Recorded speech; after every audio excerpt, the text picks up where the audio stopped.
Good morning, world. Good morning, everyone. Well, we're going to piggyback on a story that's been out for a week now.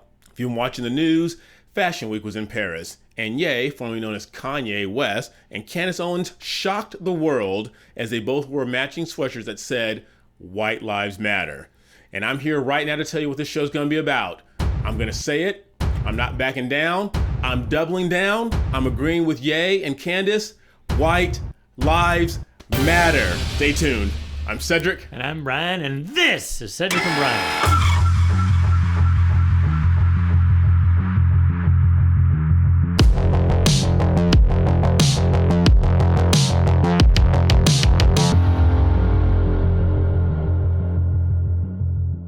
Hey guys, welcome back. Hey, first of all, quick thank you to all of you who supported us during the Jeremy's Razors contest. Now here's the thing, it's not over. It goes until November 1st, so those of you who follow us on Instagram and Facebook and other social media sites, you have to hear our annoying voices over and over again. Only I'm annoying. Only you're annoying. Yeah, that is true. You got to watch our last video to find why that was being said.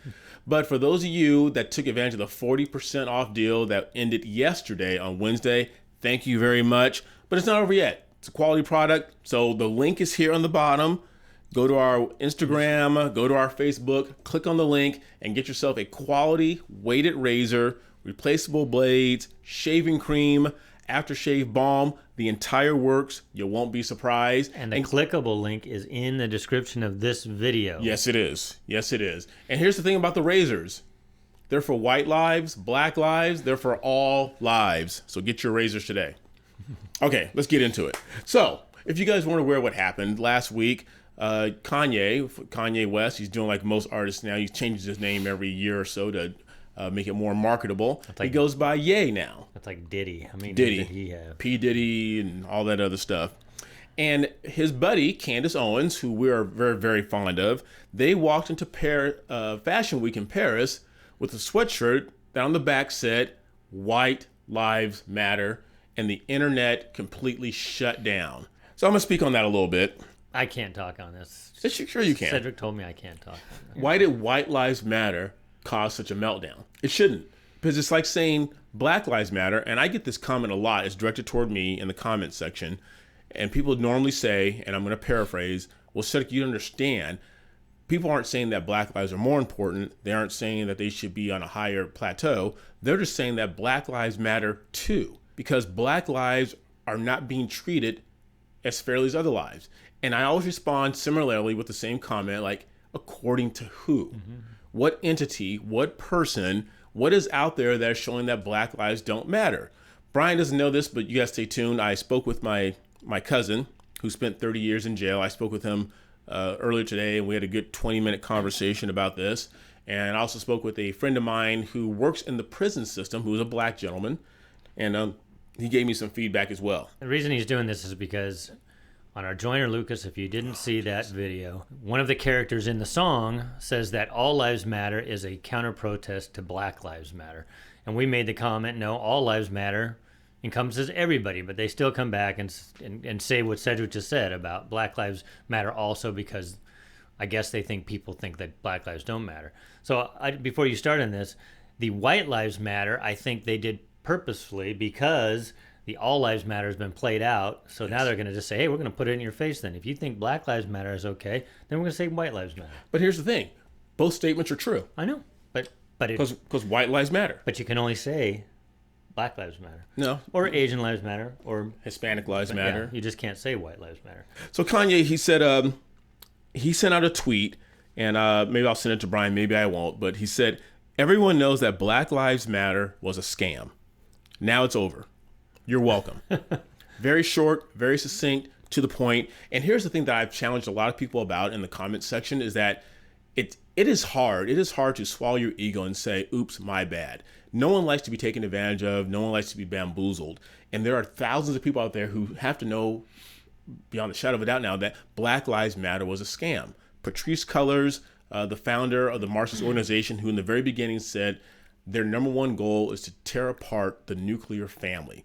That organization has raised over $90 million. And I asked this question over 30 times, and that's why I had to copy and paste this comment because I got tired of asking it over and over again. Where did that money go? No one can tell me. I had one. Colors.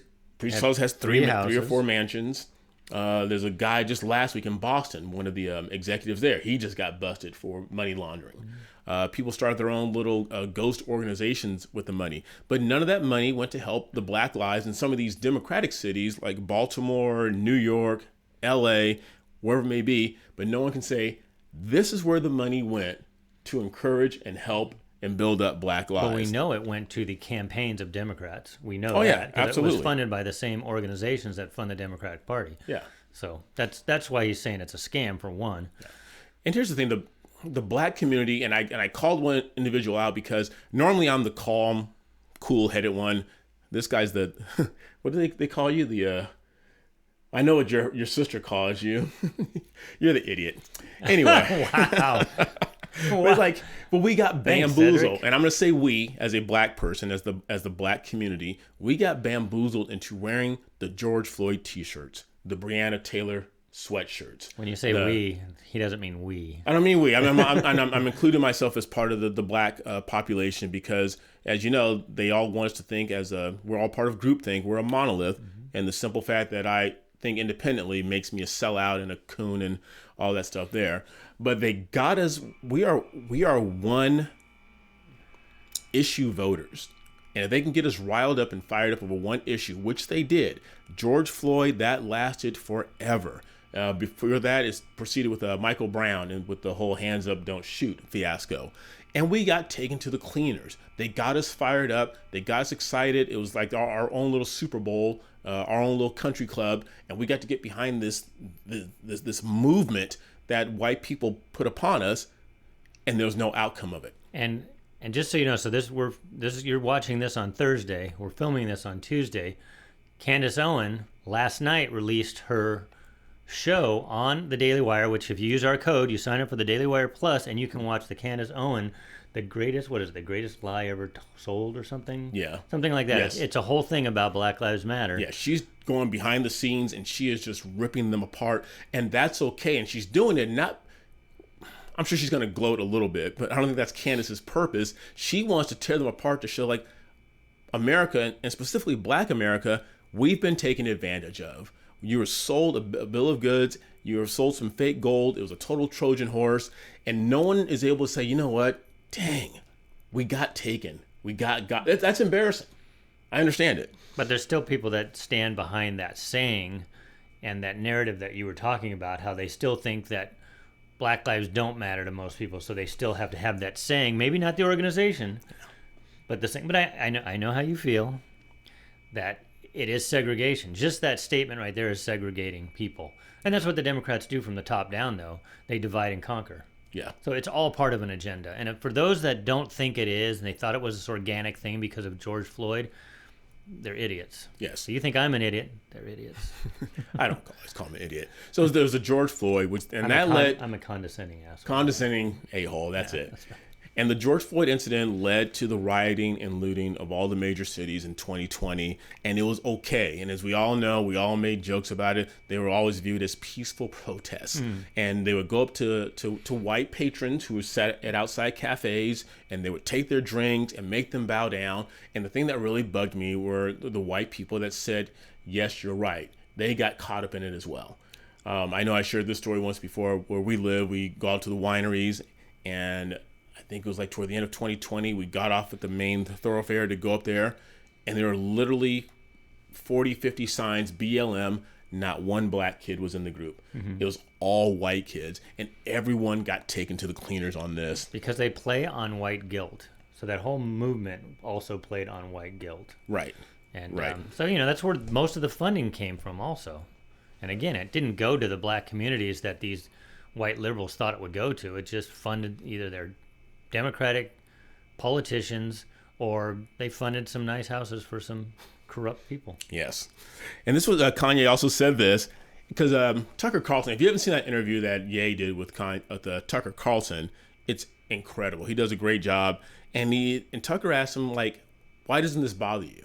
And Kanye said very confident, he goes, I perform for an audience of one.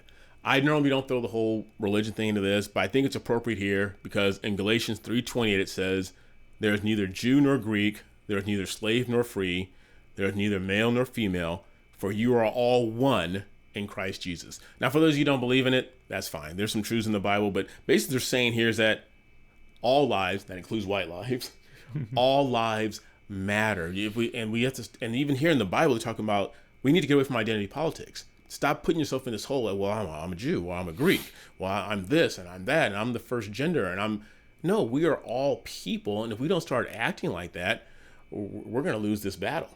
So there, I'm going to read my comment here that I normally read to everyone. It's a little extensive. I'm going to read it quickly. And this is about all lives matter. So I'll try and read this quickly because I know my voice is annoying. As someone who has been a black man his entire life, I want to know if my life was being maligned at a much higher level than anyone else. It just isn't true. The comparisons of all, and this is the thing that Brian was talking about when they can say, well, Black Lives Matter because you don't understand what they're going through.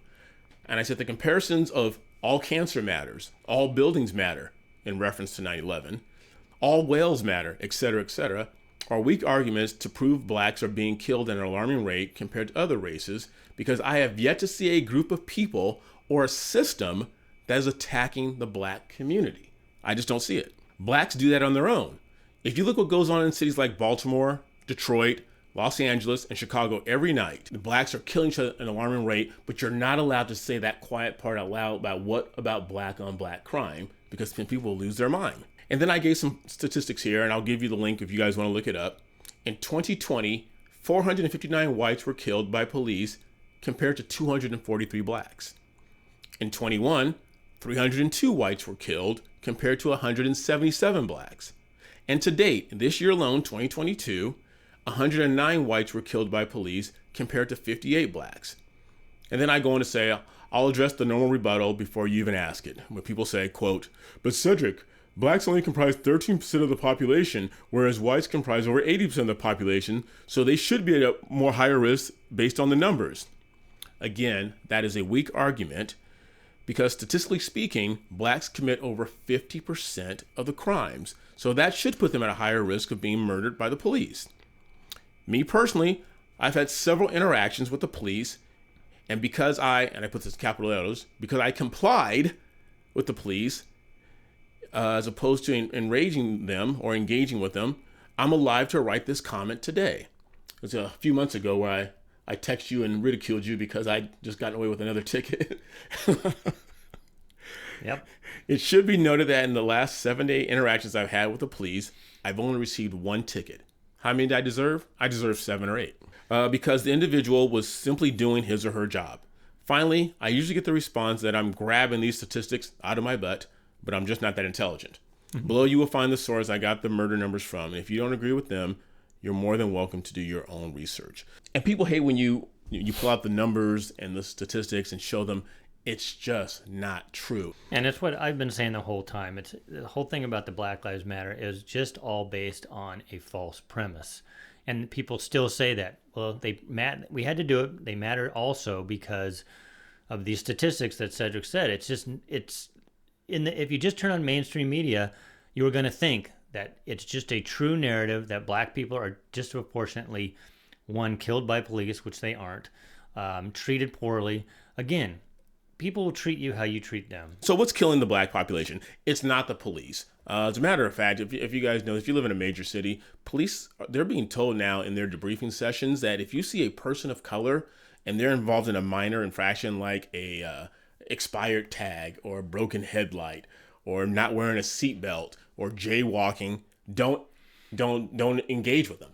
It's not worth it. It's not worth being on TV and being in the newspaper for doing your job. And so a lot of blacks and let's say people of color are getting away with stuff that someone of Brian's color just wouldn't get away with. But unfortunately, the narrative mainstream, because all you'll see is you see looters, people of color looting, and they don't get stopped. So guess what? Then the next person sees it and goes, hey, look, they're not going to stop us. Yeah. And then it just perpetuates, and these cities are becoming unlivable. Yeah. So what are the things that are killing blacks that aren't the police? Well, our health, obesity. Brian makes fun of me now because when Brian met me, I was like 130 pounds. Now I'm not obese. I've been in the weight room. I've been lifting. That's why I've surpassed Brian. Statistically, he is obese. Well, because of my it's because of your muscle, my BMI. Yeah. Yeah. BMI is. So it's the health. I said this before. My parents are from the South, Mississippi, Alabama. That's not a black thing. That's a Southern thing. Grew up eating a lot of that stuff. And I eat relatively healthy now. So obesity is one thing. Abortion is huge. I think it was in 2012 alone that there were more black children. Now listen to this. There were more black children killed by abortion than were actually born that year. So when the abortion numbers supersede the number of people that are coming in, and people always wonder, like, how come we've never gotten above 13% as a population? It's like we're killing ourselves. Yeah. And let's not even forget about what Lori Lightfoot and other Democratic governors are doing in those Democratic cities. Every weekend, blacks are being shot at an alarming rate. And I say this all the time, and I don't have any shame in saying this. I am more comfortable in a white neighborhood than I am in a predominantly black neighborhood where there's a lot of shenanigans going on, because I am more likely to have my life snuffed out by another black individual than I am in Orange County or in Irvine or in Newport Beach or something like that. Of course, he's not going into the Kentucky mountains at night. I am not. But I just want to go back with the obesity thing. The culture is perpetuating this deadly cycle, because you have people like Lizzo with the fat positivity. You're just getting, I think by statistics, black females are the highest morbidity or obesity rate, right? I think it's 39%. Don't quote me on that, but I think I heard that number. And now you got somebody like Lizzo who people look up to, and she's, you're not allowed to fat shame anymore, so you have to look up to somebody who is clinically obese. Well, they can't look around her because and they have to look up to her. And if she continues on that, she'll probably be one of those stars that dies in her 40s or 50s. Yes. And I don't know how much time we have here, but I had for those of you who don't know, and actually I got to see him this weekend, and Brian can put the picture up there of me and my cousin. We are exactly 3 months apart. I didn't have a brother growing up, and he was in prison for 29 and a half years. We just rounded up to 30. He's been out for about 8-9 years now. Found a good job, has his own apartment, has his own car, and surprisingly not bitter at all. Doesn't blame the man. I got to have lunch with him this past Saturday. Went to Roscoe's Chicken and Waffles, not the one in Inglewood where the rapper was shot. There's like 7 different locations, which to the one that nobody was shot. But as he was talking to me and my girlfriend, unprovoked, he just started opening up. And I think he just likes to share a story. And he said that he was hanging with the wrong crowd. And going back to what I said earlier about Patrisse Cullors trying to undermine the nuclear family, my dad and his dad were brothers. My dad was around. My dad, did he read any books on parenting or no? But the fact that he was a strong presence in the home and was always there with us, that played a big part, as opposed to my cousin's father, who was never around. And so my cousin would always fabricate ways to, as most cousins do, to try and spend the night at my house. He would just have a bag packed with a toothbrush and a change of clothing. And when his mom would say, well, you don't have a change of clothes. He'd go, oh, yes, I do, right here. So he could spend the night. And as he got older and he could articulate a little bit better, he said the reason, looking back on it, because he enjoyed the structure. He enjoyed the fact that my dad was around and held us accountable, and I had to do chores, and he would do some of my chores for me, which I loved. I'm like, I got out of this. But he was desperately craving some structure and a family. Very long story short, it was a shooting, and they pinned it on him. He turned himself in because he was going to tell on the guy who actually did it. And this is kind of segues into the story about, this is the one thing that people always say, it's only one thing. Well, Cedric, if you look at the disproportionate rate that blacks are treated with crimes as opposed to whites, and that's the only thing they talk about. And so I had a chance to talk to my cousin about that, and I said, why do you think that is? He said, well, I can tell you my story. My story was that being a poor black, my mom didn't have the financial sources to get a good attorney. So I had to get a city attorney. What did he say? A state appointed attorney. And I said, is that a socioeconomic thing, or is that a black and white thing? He says, well, it's a little bit of both. He said you get the state appointed attorney, and he has 15 cases on his caseload, and he's just trying to get through them as quickly as possible. He's not really spending any real time trying to help this one case. And by the time things came around, they had tried my 16-year-old cousin as adult. They waited like 18 months or 24 months until he was of age. They tried him as an adult. 30 years of his life gone. I also talked to another friend of mine who works in the prison. He's just getting ready to retire this year. And I said, do you see the same things? Do you see that blacks are being treated disproportionately worse than their white counterparts? And he said, yes. And I said, why is that? He goes, well, Cedric, it's a lot of things. They look at, usually with blacks, he said, usually, not all the ways, it's first offense for the white kid versus the fifth offense for the black kid. It's history. Have the police talked to you before? Have they talked to you repeatedly? Do you have any priors? And he also said... So just to go back, so you're saying that it's not apples and apples. So it's the white kid's first offense and the black kid's fifth offense. Right. So they take that into account, not necessarily just the black and white. Right. Is that what he was saying? He was saying that. And he says sometimes blacks will take a plea bargain just to, because I know when my cousin went to jail, they questioned him and sequestered him without any parental supervision there. They don't do that now. They've kind of cleaned that up a little bit. So again, this was 30 years ago, 35 years ago. Yeah. So again, it was a different time. A different time. And he said one thing that really bugs him nowadays is that they're letting everyone out of prison. The prisons are overpopulated. They're letting them out. And there's nothing they want to do about that. And I asked my friend, I said, what can we do about that? What's going on that we can, I guess, make this equal where right. He goes, it's just going to take time. It's going to take time. But here's what I want to end with in talking to these two gentlemen, my cousin and the guy who works in the prison system. He said a lot of these things come down to choice. And when I talked to people about that, I talked to a former student of mine about that last week, and it bugs him.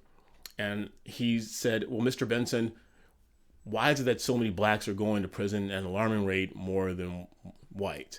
And I said, well, it can be solved. He goes, I know what you're going to say. He goes, well, stop making decisions that'll get you to go to prison. I'm like, that's it. You know, and both of these gentlemen that I talked to said the exact same thing. My cousin said, I made some stupid mistakes and I have no one to blame but myself.